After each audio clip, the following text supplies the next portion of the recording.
Hello and thank you for watching. Today we're going to do a step-by-step video on how to install a 30 by 20 by 10 steel truss pole barn economy kit. Thank you. And it's an economy kit because it doesn't come with the normal trim that we usually put on our fascia and gable. Normally we put a fascia across there and we put a drip edge at the bottom and the gable trim on the sides.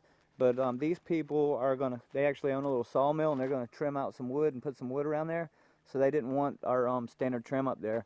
This is not my favorite, but we do offer it for so that we can be competitive with the other companies. We're one of the only companies that actually dress all of that up. So you know, that's what we did. Today we came in at about 7:30, squared it out, set the poles, set the trusses, set the purlins, and did the metal. It took them about 5 hours. They started about 7:30, just pulled out of here about 12:40. So they did a pretty good job and did it pretty quick.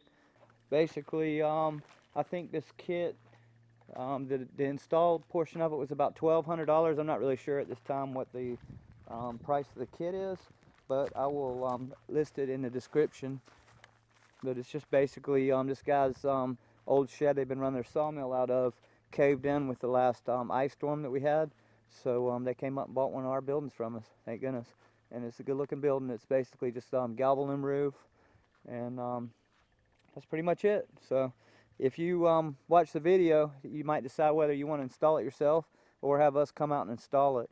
Now I will say this, the guys are very they're experienced, so I mean you should expect a project like this to take 3 people that don't do this every day, probably a full weekend and maybe even another day. I mean, I think the hardest part of the job is probably putting the roofing on and not missing the purlins. But other than that, I mean, it's pretty straightforward. It'd be a good project for somebody if you have a little bit of building experience.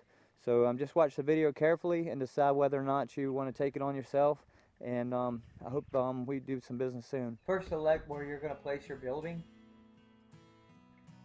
Once you do that, you found out around about where your corners are going to be. Place a batter board at your lowest spot. And right here, this is what they're doing. Once you found your lowest spot, go ahead and place your stakes for your batter boards. And usually we use our batter boards are usually about 3 foot. So you're going to space the stakes apart about 3 foot. Once you place your 3 stakes, pick a spot on one stake. Go ahead and put a mark on it. Screw your board to the first mark. Then place a level on the batter board. Once it's level, then you can screw the other side. Then place your next board right beside that board because you already know that it's level, so it'll be the same. So you go ahead and put a screw in that side, then put the level back on it. Once it's level, then you go ahead and put the screw in the other side. Now your first batter board is placed. We've already laid out around about where the corner of the buildings are, so now all they have to do is drive the stakes in, and they've already done that. So now what they're doing is they're checking the height of the tape measure, and our first one that we checked, it was 70. So he's just going to look through the transit and he's going to see when he sees 70 and the crosshairs.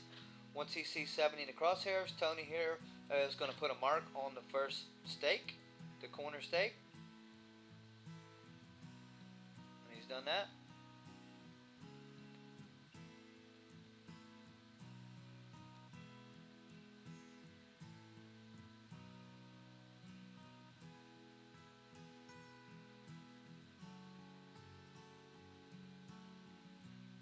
Now you drive a screw in the first side, the side that had their mark.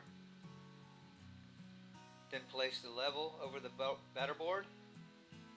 Once it's level, place a screw in it.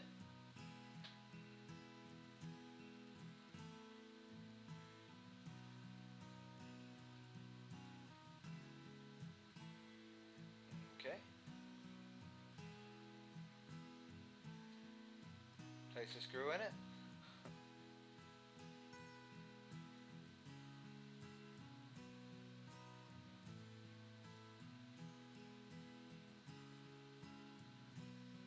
Next, you line the second board up exactly even with the first board because you know that it's already level and it's on the mark. And you place one screw in the side that you've already got it up. Then you place the level on the board. Once it's level, place a screw in the next board. Now your second batter board is placed. Now we've already got a string tied up on the other end, and we're going to pull the string out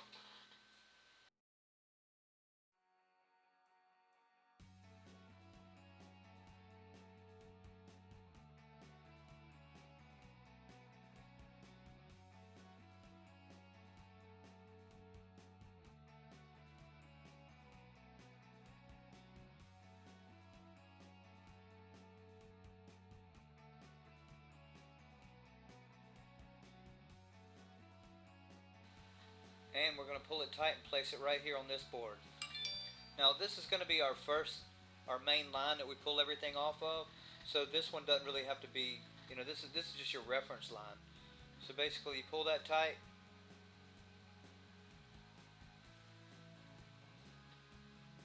tie the string up really nice on it. I think on my last one it shows them up very up close, tying that string, so you know you've done a nice job. He's got a really good way of doing it.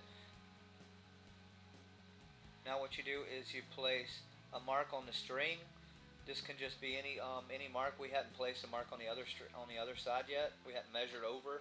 We basically knew around about where the outside corners were going to be. So we just place a random mark right there on that string. Now you get the square.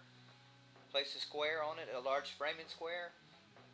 From the mark, the long side down the string and the short side back towards the board, and place a mark on that board.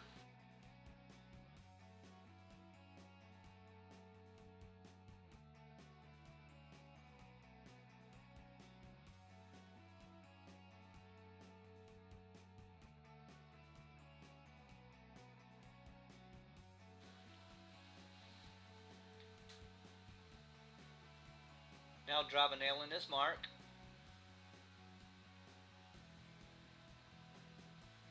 Tie the string up to it very tight.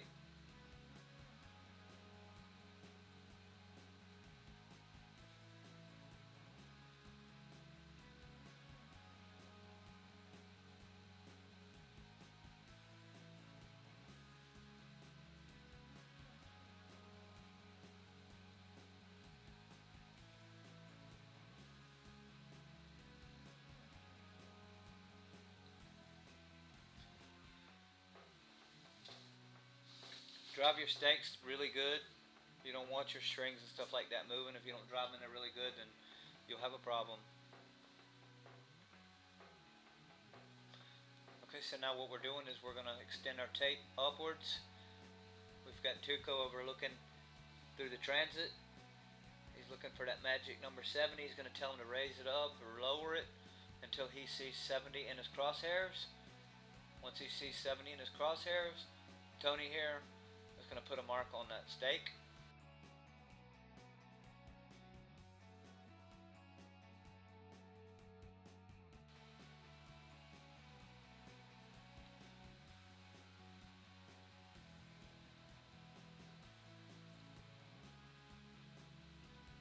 Now place your board on that first mark.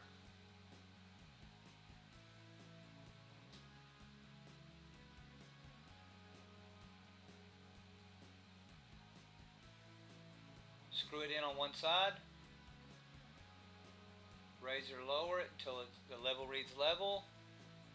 And put a screw on the other side.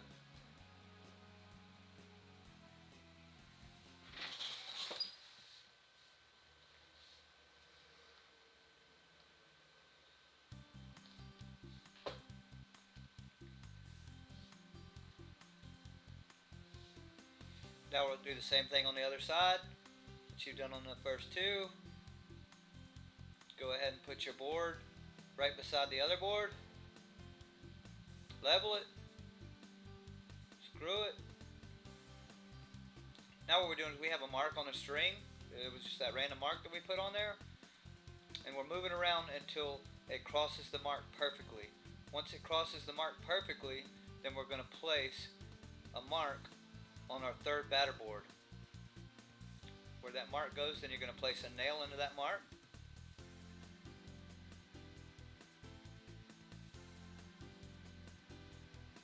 And pull the string nice and tight. Tie it up.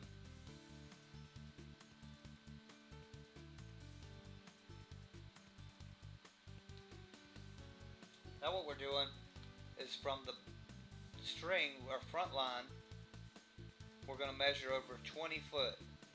Alright, he's putting the tape measure at 1 foot, and he's going to measure 21 because it's more accurate that way, and it's easier to hold the tape off of it than it is just to hold that point of the tape right on it. So once it hits 20 foot, then he's putting a mark on the string, and that's it. We're gonna go over to the other side now.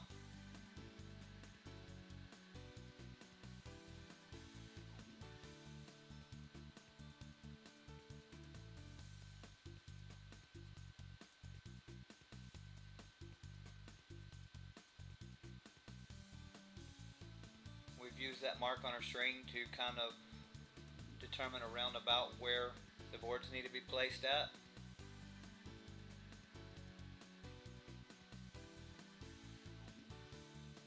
We've driven our stakes. Now we're looking through the transit. We're looking for 70.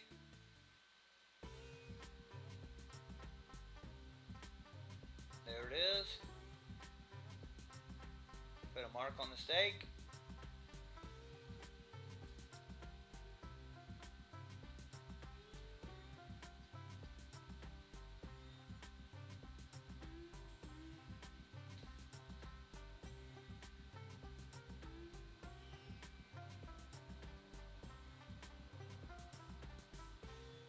Now we're going to place our board on the end with the mark. We're going to screw it on one side, level it up.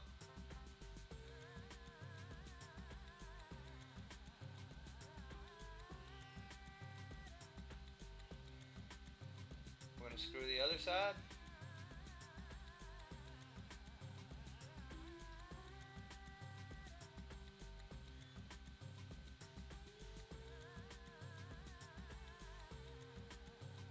Now the next board, place it level with the first board, even with the first board rather.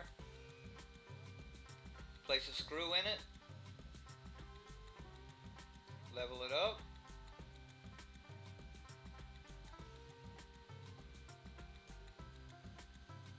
Place the screw on the other side.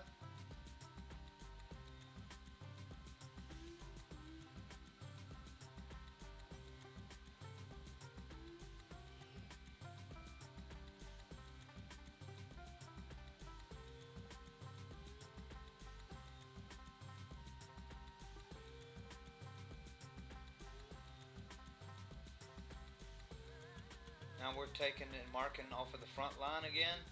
We're going to mark 20 foot off of the front line.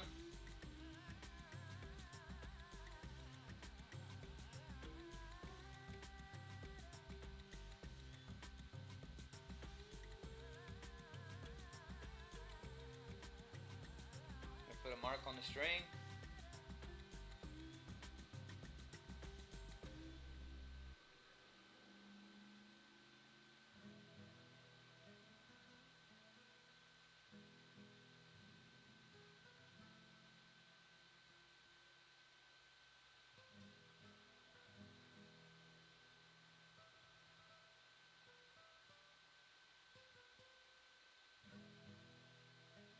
We found that mark where you just drove that nail with the square. We ran the square from the line over to the board and then put a mark on the board.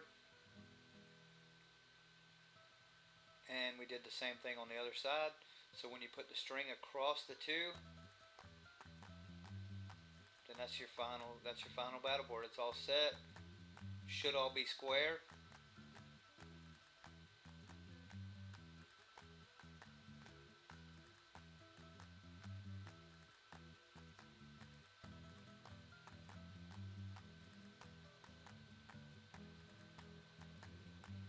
Now what we're going to do is we're going to check to make sure that the building is just right, nice and square.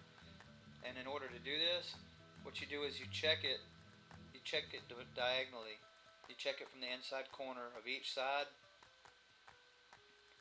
And if it's right, then the two measurements will be the exact same.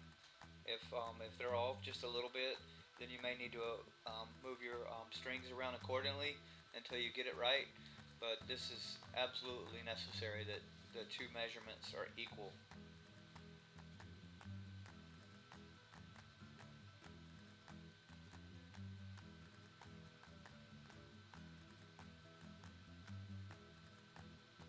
And they had to adjust it around a little bit.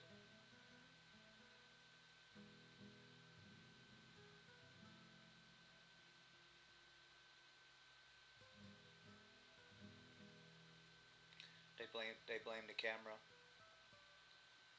They said they were a little bit nervous with the camera. They usually don't miss. So we're measuring it from that inside corner to the inside corner of the string, diagonally. The same with the other end.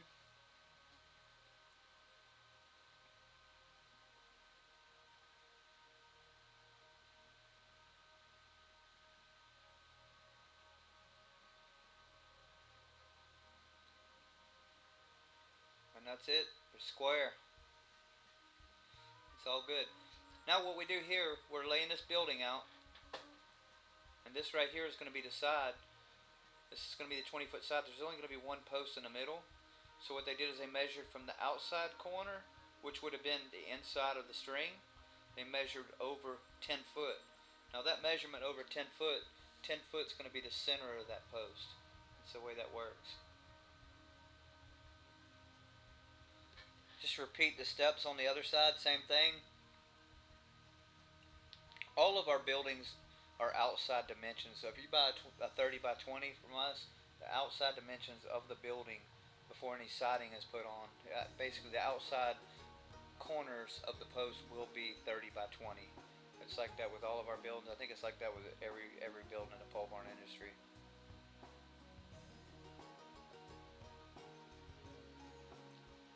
We recommend using 2 bags of concrete per post, and also we recommend that the poles are at least 4 feet in the ground. It's very important that you pack this really tight. I mean, once you pack it, if you think you've got it tight enough, just keep packing it, because especially like these guys, they'll put these posts up and they'll actually be up on here setting trusses, you know, in a few more minutes. So, you know, they really have to pack them really good. And of course, you don't need to mix the concrete. It'll harden as the ground's wet most of the time anyway, and it's just not necessary. Obviously, if they would have to do that, they would have to come back another day after setting these poles. Now you set the truss. We use through bolts. Pre-drill it, then place the through bolts in it, tighten them up. Okay, this is a truss brace. It's installed on the top. It's screwed into one of the cups on the top. There's a stake in the ground. And now what you do is you basically, once the truss is plumb, and then you just basically tie it into the ground. Now this will stay up throughout the whole process. This is very important, especially if you're going to be up there walking around on the roof and stuff like that. Our trusses come in halves. Here what they're doing is they're taking them, they're laying them out and bolting them together on the ground. It makes it easy for these trusses to be in halves. They're easier to ship and easy to move around and stuff like that. Makes it much easier. Actually, a load of trusses can almost take up a full trailer load of wooden trusses. So that's another great benefit of our trusses. There's so many. They're bolting them up together. All the bolts and everything for the trusses all are included. The tie bar across the bottom just strengthens the truss a little bit. Keeps it, you know, just keeps everything nice and tight. Some people call it a wind bar. This wind bar is generally 2 foot above the post on all of our buildings. This may vary depending on cup location and stuff like that. There's a couple other things that determine where that is, but most of the time that bar is 2 foot over the post, so you can pretty much count on what your eave height is. Your clearance is underneath that. Okay, so now they got the second truss raised up. They're placing their board in the center, just the middle board. Okay, remember the first truss is already plumb. They plumbed it up. So now what he's doing is on the second truss, he's screwing up that board in the center of the cup. Okay, he's just going to go ahead and put his screws on that side on it. Same on the bottom. They're going to do the same on each side on the bottom. Usually on a 20-foot or a 30-foot building, we usually do one at the top and one at the bottom on each side. Some of the bigger buildings will do maybe 2, midway or something like that. And then on the, on a real small building, sometimes we only just, we'll just do 2 boards, one about halfway down on each side, and that's good enough.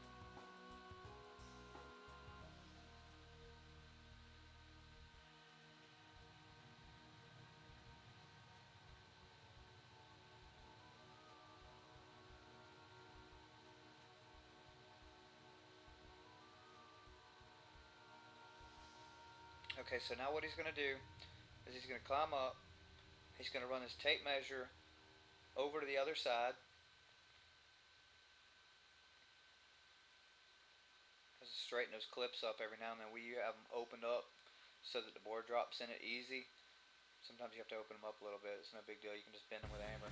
So he's measuring over from the outside of the angle iron, and then he's going to measure over to the other truss, so that's going to be the outside of the angle iron. And once it's exactly 10 foot, then he's going to go ahead and screw that board in. Once he does that, then the second truss at the top and the center will be plumb as the first is. Same on the bottom. It's basically the same thing. You get that first truss nice and straight, plumb, get the building nice and square, really everything pretty much just falls into place.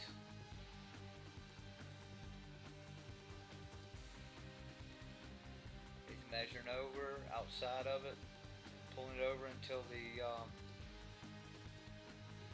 tape is on 10 foot on the outside of the first truss. And he's going to go ahead and screw it on in. Might have to make a few adjustments, move it in. The bottom ones don't move as much as the top one did. Top one it's easy to move it in and out. The bottom one's not quite as easy. And that's pretty much it. So we have our first two trusses set now. Bolting the third truss up. It takes about maybe 10 minutes to bolt each truss together. These guys usually just do it kind of like this as they go on this particular building. Some buildings they'll go ahead and bolt them all together. Really just depends.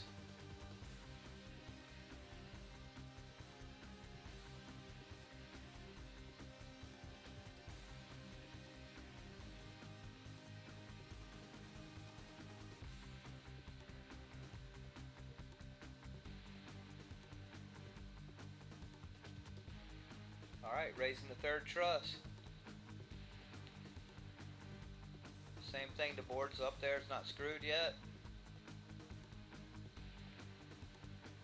He's going to get up top, measure over. Once it's 10 foot, he's going to put the screws in the third truss, top and bottom, and that's pretty much it. That's gonna take care of it. Now, I'm going to say this about lifting the trusses. These are 30-foot trusses. They're very heavy. These guys do this every day. They started out carrying up 20s and the 24s and the 30s.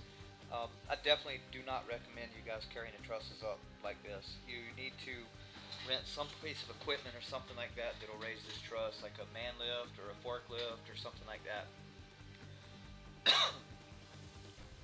Now just go back in, fill all the boards in, screw them all off really good. You've got roughly, those are all 12 footers. The excess is hanging over the ends. They're up there, they're cutting them off right here. Now they're putting on their barge rafter on that end. They cut the overhang off at 1 foot. You could go 16 inches if you wanted to. It's no big deal. Just make sure it's nice and straight and consistent. Here they measured 1 foot over from the outside of the angle iron on the truss at the top and the bottom. They're marking a chalk line. Snap a line. And then they're going to go down through it with a speed square and put a line on each one of them.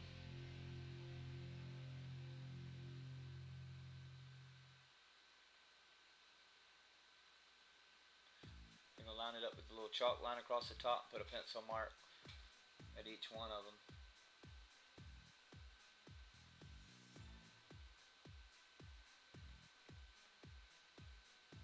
Same on the bottom. Then they're going to come back and they're going to cut these off. I want to make sure this is nice and straight so that your barge rafter looks really nice.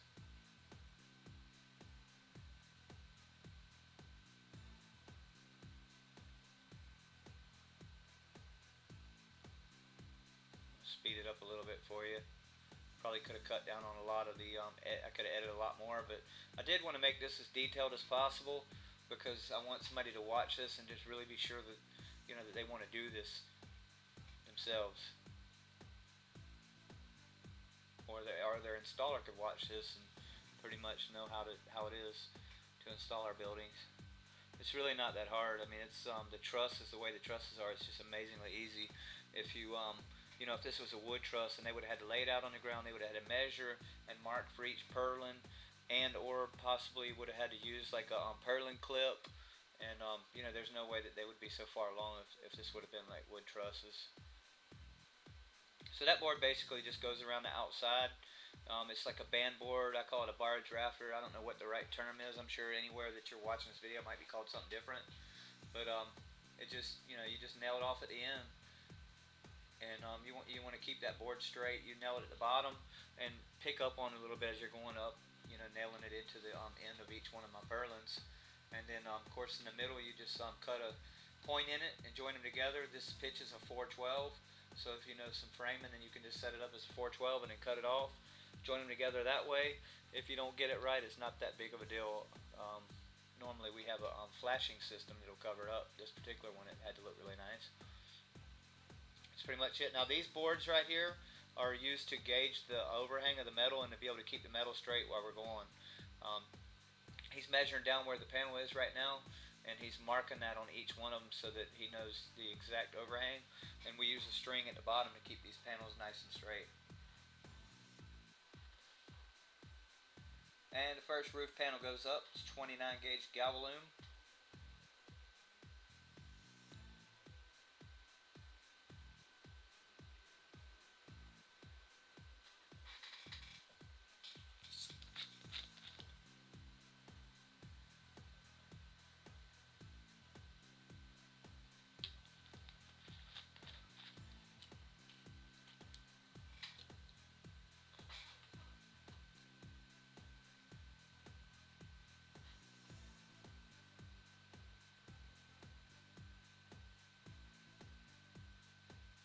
And you pull it all the way up to the top. Use your string to make sure that the bottom's nice and straight.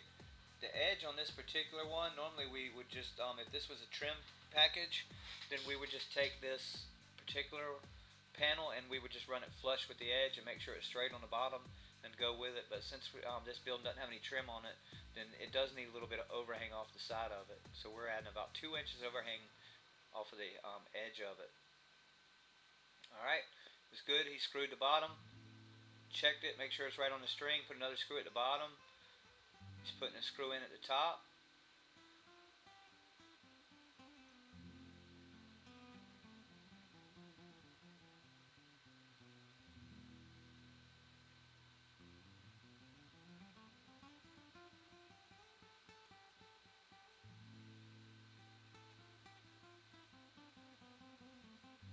And I'm not sure why they did this. I forgot to ask them, but they put this panel up on this side and then went back over to the other side. I'm really not sure why they did that. I really am curious about it myself. I might ask them and put it in the description.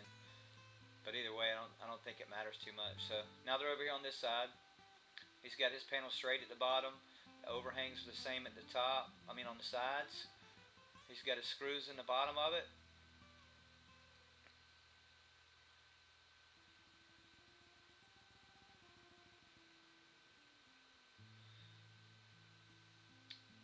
Second panel up. Okay, when he put the first panel down, they were walking down the roof and they were actually putting a pencil mark on each one of the wood purlins so that they knew exactly where that was. That's how he's able to go up there and screw that. He's looking over at a mark right beside, so it was actually marked, and these guys right here, they screw it off as they go. Some installers, they prefer to go ahead and just put enough just the screws down the edges of them and then come back with like a level or something like that and then mark it off with a pencil and do it that way. But these guys just go ahead and screw it right on off. Now our screw pattern at the bottom is every rib, and then out in the field, basically you just go up like one, you go up one rib and hit every purlin. But then the 9-inch rib, you move it over 9 inches and you skip that row, and then you go to the second row. Yeah, these guys are from Costa Rica. I thought they'd get a kick out of me putting their tag on here. But anyway, you skip that row and you go to the next row. And if you do it just right, then your screws will always end up on the lap side. Now, if you live in a real high wind area, then it is recommended that you put screws in every single row. But we're probably on like one of the lower end wind rating places, in the United States. So we just do it like this. There's no reason. I mean, you got a screw as a potential leak, and I figure, we hadn't had any trouble out of any of them. So, that's just how we do them. They're using, they mark 2 inches at the top, 2 inches at the bottom, and here they're using an electric shear to cut the linear cut on this panel right here. Notice that we still have the brace there. That'll be the last thing that you take off. Normally, if you're doing like a 40-foot building or something like that, it would be recommended to use 2 or possibly even 3 of these boards. now he goes down it, screws it on the edge, make sure that that doesn't flop around.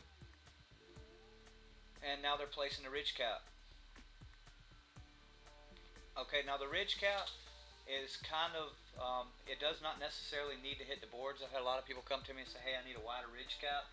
The ridge cap doesn't necessarily have to hit the boards, but we do go ahead and put our regular screws in it, and we screw this in every single rib. And what I do is I overlap this ridge cap about 1 foot.